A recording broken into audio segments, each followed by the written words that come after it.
Hello friend, इस video में हम बीटा गामा फंक्शन से रिलेटेड एक मोस्ट इम्पॉर्टेंट क्वेश्चन को करेंगे।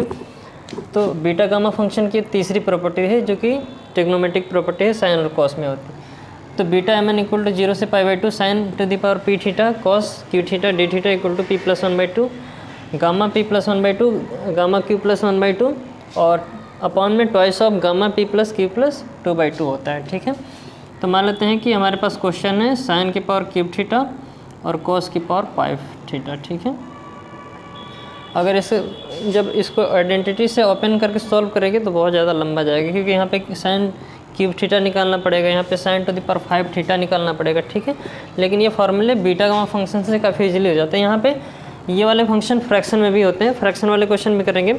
ठीक है, तो फ्रैक्शन में जो गामा फ्रैक्शन में 1/2 की वैल्यू होती है वो √π होती है। ठीक है, इस तरीके से गामा 3/2 जो होता है ये आधा इसका एक फ्रैक्शन 1 - गामा के अंदर रहता है और 1 - गामा के बाहर रहता है। इस तरीके से 5/2 होता है, तो एक कम गामा के बाहर एक कम गामा के अंदर। फिर से इसको खोलेंगे तो एक कम गामा के अंदर एक कम गामा के बाहर, तो 3/4 √π। ये इस तरीके से क्वेश्चन सॉल्व होते हैं जो फ्रैक्शन में होते हैं। ठीक है, अब ये कंप्लीट नंबर के लिए है तो बीटा गामा फंक्शन लगाते हैं यहाँ पे।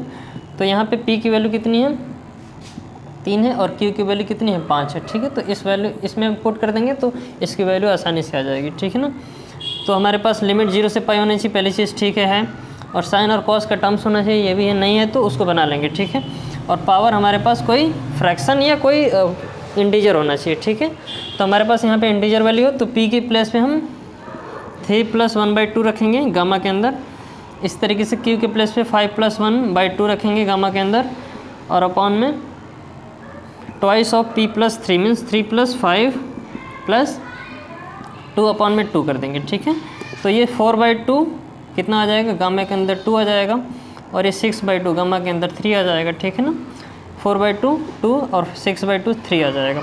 और 5 3 8 2 10 बटे 2, 5 3 8 2 10 बटे 2 गामा 5 आ जाएगा। ठीक है ना, गामा 2 की वैल्यू 1 होती है। ठीक है, गामा 1 गामा एक कम गामा के बाहर एक कम गामा के अंदर होता है, और गामा 3 को वैसे ही रखते हैं क्योंकि नीचे से कट जाएगा वो 2। 5 को निकालेंगे तो एक कम गामा के अंदर एक कम गामा के बाहर 4 हो जाएगा। ठीक है, जब 4 को भी निकालेंगे तो एक कम गामा के अंदर रहेगा एक कम गामा के बाहर हो जाएगा। इस तरीके से ओपन होता है। 3 से 3 कैंसिल हो जाएगा, तो इसकी वैल्यू 1 अपॉन में 5 दूना के 10 4 3 12 120 आ जाएगी। ठीक है, तो ये हमारी इस लिमिट पे इसकी वैल्यू आ जाएगी। कितना आसान है ना। अगर हम इस फॉर्मूले से जाएंगे बीटा गामा फंक्शन से तो ये इंटीग्रल काफ़ी इजीली सॉल्व हो जाते हैं। अभी हमारे पास कुछ फ्रैक्शन होता है जैसे कॉस या कॉट थीटा होता है, इस तरीके से 0 से π/2। ठीक है, दूसरा क्वेश्चन ले लेते हैं यहाँ पे 0 से π/2 कॉस थीटा डी थीटा। तो इसको हम क्या लिख सकते हैं, 0 से π/2 कॉस की पावर 1/2 थीटा हो जाएगा, और यहाँ पे साइन की पावर 0 हो जाएगा, कुछ नहीं है तो। ठीक है, तो यहाँ पे p की वैल्यू क्या आ जाएगी 0 आ जाएगी, और q की वैल्यू क्या आ जाएगी 1/2 आ जाएगी। तो इस इंटीग्रल की जो वैल्यू होगी p + 1/2, p की वैल्यू कितनी है 0 + 1/2 गामा के अंदर, और 1/2 + 1/2 ये गामा के ये दूसरे वाले q, ये q हो जाएगा, ये p हो जाएगा। ठीक है, और अपना हमने twice of p + q means p कितना है 0, q कितना है 1/2 और p + q + 2 अपॉन में 2। तो ये गामा 1/2 आ जाएगा यहाँ से। ठीक है ना, और यहाँ पे 3/2 3/4 आ जाएगा। इस तरीके से यहाँ पे आप देखिए ट्वाइस ऑफ 5/4 आ जाएगा। ठीक है ना,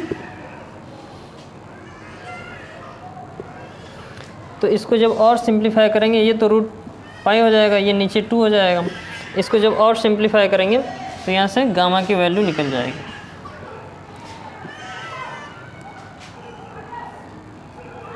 ये गामा 5/4 हो जाएगा, रूट नहीं है गामा है। ठीक है, तो ये इसका आंसर आ जाएगा।